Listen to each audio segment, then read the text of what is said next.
Hello friend, welcome back to my channel. आज हम English pedagogy के top 10 most important English pedagogy questions को देखेंगे जो हमारे आने वाले सितंबर सीटेट एग्ज़ाम के लिए महत्वपूर्ण हो सकते हैं। इस श्रृंखला में चलो अब हम बढ़ते हैं अपने पहले प्रश्न की ओर। हमारा पहला प्रश्न है, the main objective of teaching English at primary level is. English पढ़ाने का प्राइमरी लेवल पर क्या मेन ऑब्जेक्टिव होता है, क्या उद्देश्य होता है? तो इसका पहला ऑप्शन है memorising grammar rule, writing difficult essay, developing communicative, learning vocabulary only. तो इसका सही जवाब जो होगा वो है डेवलपिंग कम्युनिकेटिव, क्योंकि इंग्लिश लैंग्वेज जब हम पढ़ते हैं तो उससे हम लोग अपने कम्युनिकेटिव को भी अच्छा करते हैं। मेन ऑब्जेक्टिव ये होता है कि बच्चा इंग्लिश बोल और पढ़ सके। अब बढ़ते हैं अब अपने दूसरे क्वेश्चन की ओर। Which approach emphasise learning a language through communication. कौन सा ऐसा अप्रोच है जो लर्निंग को कम्युनिकेशन के थ्रू करवाने पे जोर देता है? तो इसका पहला ऑप्शन है grammar translation method, direct method, communicative method, communicative language teaching, इसको कि हम शॉर्ट में CLT भी कहते हैं, और चौथा है हमारा ऑडियो लिंग्वल मेथड। तो learning a language through communication, इस पे जो जोर देते हैं वो कौन जोर देता है? CLT। इसका उत्तर होगा ऑप्शन नंबर 3, जिसको कि हम लोग कम्युनिकेटिव लैंग्वेज टीचिंग भी कहते हैं। अब बढ़ते हैं क्वेश्चन नंबर 3 की ओर। Which of the following is a receptive language skill. इनमें से कौन जो है वो रिसेप्टिव लैंग्वेज स्किल है? तो पहला ऑप्शन है स्पीकिंग, दूसरा राइटिंग, तीसरा लिसनिंग, चौथा स्टोरी टेलिंग। तो रिसेप्टिव लैंग्वेज स्किल में जो आते हैं वो है लिसनिंग। रिसेप्टिव लैंग्वेज स्किल कौन है इनमें से? तो वो है लिसनिंग, जिसको कि हम लोग सुनना भी कहते हैं, लिसनिंग। अब बढ़ते हैं अपने चौथे प्रश्न की ओर।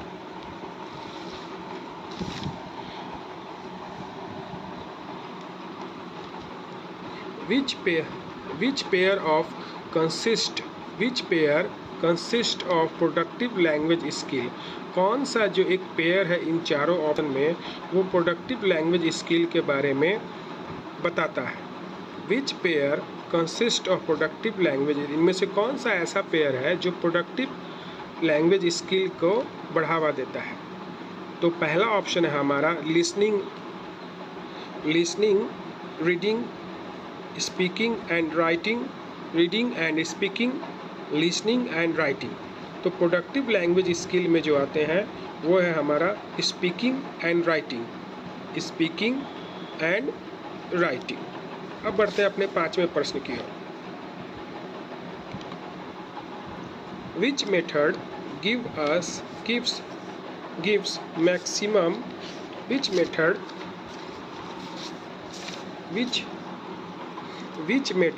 gives maximum important to speaking। इनमें से इन चारों ऑप्शन में से कौन सा ऑप्शन स्पीकिंग को सबसे ज़्यादा इम्पॉर्टेंट देता है? तो ग्रामर ट्रांसलेशन मेथड, ये बहुत पुराना मेथड है। Direct method, lecture method, project method. तो लेक्चर में तो स्पीकिंग का कोई बात ही नहीं होता है, क्योंकि इसमें बच्चा सुनता है तो सुनने के समय कुछ बोलता नहीं है। प्रोजेक्ट में भी कुछ बोलने का ज़रूरत होता नहीं है। तो हमारा डायरेक्ट मेथड में सबसे ज़्यादा जोर बोलने पर दिया जाता है, जिसको कि हम लोग स्पीकिंग भी कहते हैं। तो which method give maximum important to speaking, इसका उत्तर हो जाएगा डायरेक्ट मेथड। क्या? Direct method. अब बढ़ते हैं अपने क्वेश्चन नंबर 6 की ओर। Reading between the lines is called. Reading between the lines is called, जब हम इंग्लिश के लाइन्स को पढ़ते हैं, उनके बीच में उसका मतलब निकालते हैं, तो उसको क्या कहते हैं? किस तरह का पढ़ाई को उसको कहते हैं, किस तरीके के पढ़ने को कहते हैं उसको। पहला है स्कीमिंग, सरसरी पढ़ना, स्कैनिंग विशिष्ट जानकारी निकालना, इन्फेरिंग निहित अर्थ निकालना, और लाउड रीडिंग जोर से पढ़ना। तो रीडिंग बिटवीन द लाइंस को हम लोग निहित अर्थ निकालने के लिए भी कहते हैं। ये लाइन बिटवीन द लाइंस मतलब उसका कुछ अर्थ निकालना है। तो इसका जो आंसर हो जाएगा वो हो जाएगा ऑप्शन नंबर 3, जिसको कि हम लोग इन्फेरिंग कहते हैं, जिसका मतलब होता है निहित अर्थ निकालना। अब बढ़ते हैं अपने 7वें प्रश्न की ओर। बोलने के कौशल का मूल्यांकन करने के लिए सबसे उपयुक्त तकनीक कौन सी होती है। मतलब कोई बच्चा कितना अच्छा बोल पा रहा है वो हम कैसे मूल्यांकन करते हैं।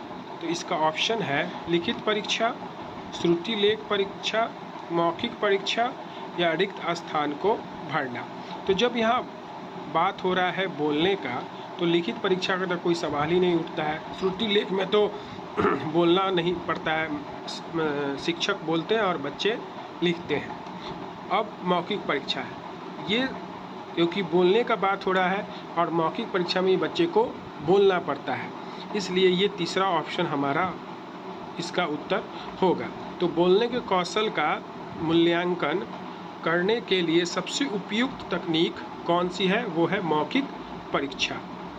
अब बढ़ते हैं अपने 8वें प्रश्न की ओर। Chomsky proposed the assumption that, Chomsky जो है वो कौन सा एजम्पशन को, कौन सा मान्यता को वो प्रपोज दिए थे। तो इनमें पहला ऑप्शन जो है child required language through imitation, child required language through imitation. और हमारा दूसरा ऑप्शन है language learning is like habit formation. तीसरा जो है वो है child is born with innate language learning capacity. तो इन 3 ऑप्शनों में जो हमारा उत्तर होगा वो है चॉम्स्की के द्वारा जो कहा गया है वो है child is born with इनेट language learning capacity. जो बच्चा जो है जन्म के साथ ही बोलने की क्षमता लेकर पैदा होता है, जन्म के समय ही उसमें वो बोलने की क्षमता रहती है। यही जो एजम्पशन है वो चॉम्स्की के द्वारा प्रपोज्ड दिया गया था। अब बढ़ते हैं अपने 9वें प्रश्न की ओर। पियाजे theory on language development suggest that language is learned through. पियाजे का जो थ्योरी है उसके अनुसार लैंग्वेज, भाषा का जो विकास होता है वो कैसे होता है। पियाजे theory on language development suggest that language is learn through.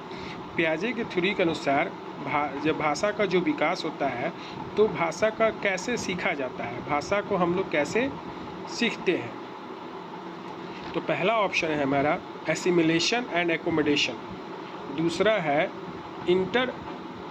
Interaction with the society, तीसरा ट्रायल एंड एरर, चौथा universal grammar in child's mind.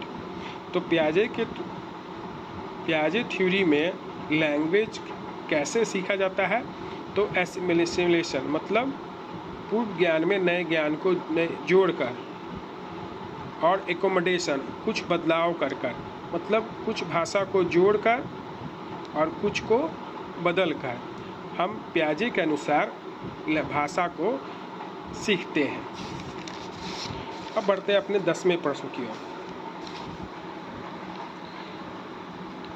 National education policy 2020 focus on. National education policy जिसे हम NEP के नाम से भी जानते हैं, उसका मेन फोकस किस पे होता है। पहला 3 R's, दूसरा फाउंडेशन लिटरेसी एंड न्यूमरेसी, तीसरा ओनली न्यूमेरिकल कॉन्सेप्ट, चौथा मैथमेटिक्स। तो NEP 2020 का जो फोकस होता है वो होता है फाउंडेशन बनाने पे, फाउंडेशन लिटरेसी एंड न्यूमरेसी पर। तो ये था हमारे 10 प्रश्नों की श्रृंखला। अगर आप सभी को ये श्रृंखला अच्छी लगी हो प्रश्नमाला की तो कृपया लाइक और सब्सक्राइब करें। वीडियो देखने के लिए आप सभी का धन्यवाद।